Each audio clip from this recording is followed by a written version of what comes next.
मैं हूं डॉक्टर सुरेंद्र सिंह। दोस्तों, आज की चर्चा का विषय है कि हमारा देश दुनिया में सबसे ज़्यादा नौजवान है, लेकिन इस संबंध में मैं आपसे जो कहने जा रहा हूँ बहुत चौंकाने वाला है। यह तो आपने सुना ही होगा, कई बार कहा है, और जब जब हमसे ये कहा जाता है यह हमें एहसास होता है कि दुनिया के हम सबसे नौजवान देश हैं, तो खुशी से सीना चौड़ा हो जाता है।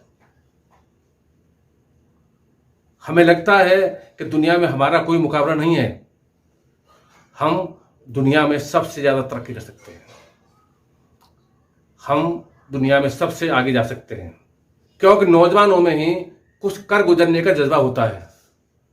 लेकिन यह सिक्के का एक पहलू है, सिक्के का दूसरा पहलू भी है, और दूसरा पहलू हमें शर्मिंदगी देता है, हमारी नाकामी साबित करता है। यह दूसरा पहलू हमारे लिए गाली की तरह है, इसलिए कोई हमें इसके बारे में बताता नहीं है, क्योंकि ये जो दूसरा पहलू है हमारे कर्णधारों की जिम्मेदारी का एहसास कराता है। लोग इससे बचना चाहते हैं और अब तक लगातार बचते आ रहे हैं।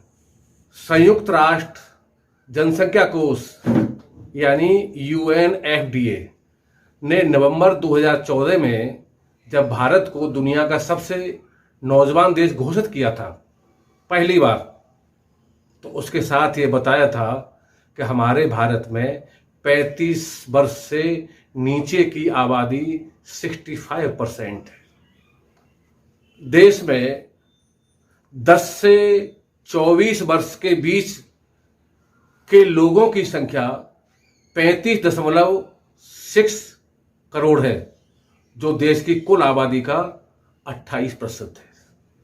ये 2014 के आंकड़े हैं, जिसमें पहली बार देश को दुनिया का सबसे युवा देश घोषित किया गया था।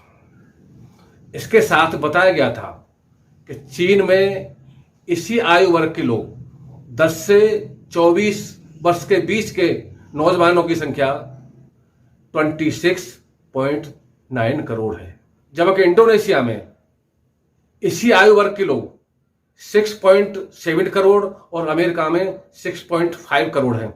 लेकिन इसके साथ एक बात और कही गई थी संयुक्त राष्ट्र के द्वारा, वो ये बात ये थी कि विकासशील देशों में नौजवानों की आबादी का प्रतिशत ज़्यादा है और यहाँ गरीबी भी ज़्यादा है। उन्होंने नौजवानों की बड़ी संख्या का संबंध गरीबी से जोड़ा था। दोस्तों, आपने कभी सोचा कि भारत में नौजवानों की आबादी सबसे ज़्यादा क्यों है? इसलिए कि यहाँ ज़्यादा उम्र तक जीने लायक कंडीशन नहीं है, न खाने के लिए, न रहने के लिए, न सामाजिक सुरक्षा के लिए, और न स्वास्थ्य की दृष्टि से। औद्योगिकरण, शहरीकरण, संयुक्त परिवारों के विघटन और गरीबी ने हमारे प्राचीन सामाजिक व्यवस्था के ताने बाने को ध्वस्त कर दिया है। इसका परिणाम यह है कि बुजुर्गों के रहने लायक स्थितियां नहीं रह गई हैं, इसलिए लोग बुढ़ापा आने से पहले ही स्वर्गवासी हो जाते हैं। दुनिया के अनेक देशों में जहां 100 वर्ष से ज़्यादा के लोग काफ़ी संख्या में मिल जाते हैं, 115 वर्ष, 117 वर्ष के भी लोग हैं, जबकि अपने यहाँ ये बड़ा दुर्लभ है। कहने के लिए कहा जरूर जाता है जीवेम सरस्वतम, यानी 100 वर्ष तक जीवित रहिए। 100 वर्ष हमारे यहाँ औसत आयु मानी जाती है, लेकिन व्यवहार में ऐसा नहीं है। संयुक्त राष्ट्र की बुजुर्गों के बारे में एक ताज़ा रिपोर्ट है, इसी साल की रिपोर्ट है, जरा उस पर नजर डाल लीजिए।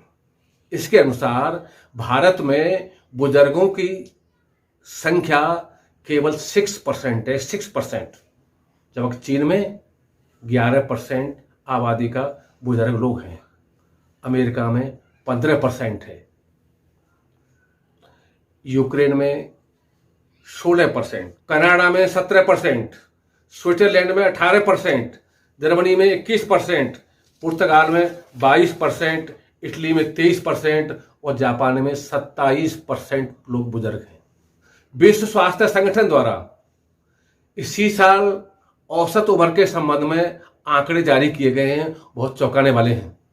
दुनिया में औसत उम्र 84 से ज्यादा भी है कई देशों के। इस उम्र में जो कैटेगरी बनाई गई है उसमें हमारे देश का 128वां स्थान है, यानी हमसे 127 देशों में औसत उम्र ज्यादा है। मैं कुछ आंकड़े बता रहा हूं। हांगकांग में 84.7 वर्ष, जापान में 84.5 वर्ष, स्विट्जरलैंड में 83.7 वर्ष, सिंगापुर में 83.6 वर्ष, इटली में 83.4 वर्ष, स्पेन में 83.4 वर्ष, ब्रिटेन में 81.2 वर्ष, श्रीलंका में 76.8 वर्ष, बांग्लादेश में 72.3 वर्ष, नेपाल में 70.5 वर्ष, जब भारत में 69.4 वर्ष है, यानी 70 साल भी नहीं है औसत उम्र। दुनिया में कई देश ऐसे हैं छोटे पिछड़े जिनकी औसत उम्र 51 या 52 वर्ष भी है। विश्व स्वास्थ्य संगठन ने इन सारे देशों की औसत उम्र का एक औसत निकाला है। वो विश्व की औसत उम्र है। विश्व की जो औसत उम्र है वो 71 साल है, यानी हमारे देश की औसत उम्र 71 साल भी नहीं है, इसलिए हमारा देश नौजवान है। यहाँ एक बात और रोचक है कि पूरी दुनिया में सारे देशों में पुरुषों की तुलना में महिलाओं की औसत उम्र ज्यादा है। यदि पूरे विश्व की औसत उम्र की बात करो तो विश्व में महिलाओं की औसत उम्र 72 वर्ष है और पुरुषों की 70 वर्ष, यानी 2 वर्ष ज्यादा है।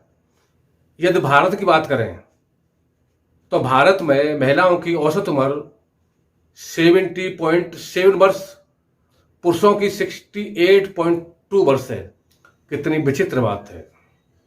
हमारे समाज में जब लड़कियों के लिए लड़का देखने जाते हैं तो ये कोशिश करते हैं कि लड़का लड़की से कुछ ज़्यादा उम्र का होना चाहिए। लड़की 5 साल छोटी है लड़के से, लड़का 5 या 6 साल 7 साल बड़ा है तो चल जाएगा, लेकिन लड़की 1 साल बड़ी भी है तो लोग मना कर देते, नहीं सर लड़की बड़ी है। जब होना क्या चाहिए कि लड़की लड़के से 1 या 2 साल बड़ी होनी चाहिए, लेकिन परंपरा है, हम ढोते जा रहे हैं। दोस्तों आज इतना ही। जय हिंद।